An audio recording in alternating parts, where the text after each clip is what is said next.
गौतम बुद्ध को हम बहुत अच्छे से जानते हैं, जिन्होंने बौद्ध धर्म की स्थापना की और उन्होंने लोगों के जीवन में ढेरों बदलाव लेकर आए थे।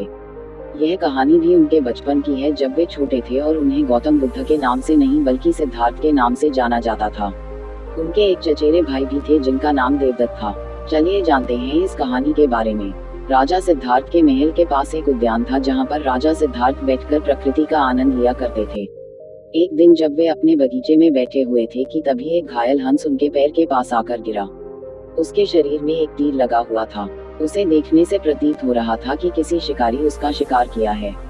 हंस को तकलीफ में देखकर और उसे यूं ही फड़फड़ाता देखकर राजा सिद्धार्थ का दिल पिघल गया और उन्होंने उस हंस की सहायता करनी चाहिए। उन्होंने सबसे पहले उस हंस के शरीर से वह तीर निकाला और घायल जगह पर मलहम लगाकर उसकी पट्टी की। यह सब कर लेने के बाद देवदत्त कुछ खोजता हुआ सिद्धार्थ के पास आया। देवदत्त जैसे ही सिद्धार्थ के पास पहुंचा, उसने कहा, अच्छा तो यह तुम्हारे पास है, लाओ इसे मुझे दे दो। इसका शिकार मैंने किया है। इसका शिकार करने में मुझे बहुत मेहनत करनी पड़ी थी। इस पर मेरा अधिकार है। देवदत्त की यह बात सुनकर सिद्धार्थ ने उससे कहा, नहीं, यह हंस घायल था और मेरे पास आया। मैंने इसकी मदद की और उसकी जान बचाई, इसीलिए इस पर अधिकार मेरा है। दोनों भाइयों के बीच उस हंस के अधिकार को लेकर बहस होने लगी। अब वे जानना चाहते थे कि उस हंस पर किसका अधिकार ज्यादा है। ऐसे में उन दोनों ने निर्णय लिया कि वे दोनों राजा के पास जाएंगे। सिद्धार्थ के पिताजी कपिलवस्तु के राजा थे। वे दोनों राजा के पास गए।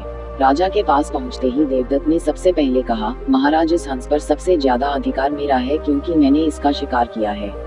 इस वजह से आप सिद्धार्थ से कहिए कि वह यह हंस मुझे दे दे। जैसे ही देवदत्त की बात पूरी हुई, तब राजा ने दोनों को शांत किया और फिर उनसे पूछा कि पूरी बात क्या है।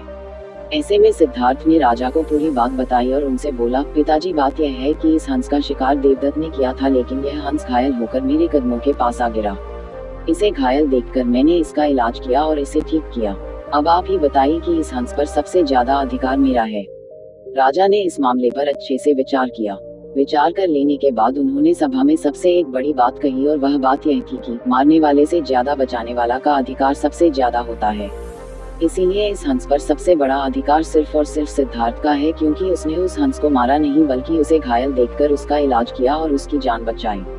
राजा के ऐसा कह लेने के बाद देवदत्त को बात अच्छे से समझ आ गई।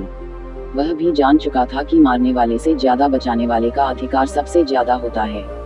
इस कहानी से हमें समझ में आता है कि मारने वाले से ज्यादा बचाने वाला बड़ा होता है और उसका अधिकार भी मारने वाले से ज्यादा होता है। इसीलिए हमें भी दूसरों की मदद करनी चाहिए और परेशान लोगों की सहायता करनी चाहिए। ऐसा करने से हम अपने आसपास के समाज को अच्छा और बेहतर बनाते हैं। एक अच्छा समाज ही एक अच्छे देश की पहचान होती है। इसीलिए आप भी आज से प्रण लीजिए कि आप भी दूसरों की सहायता जरूर करेंगे।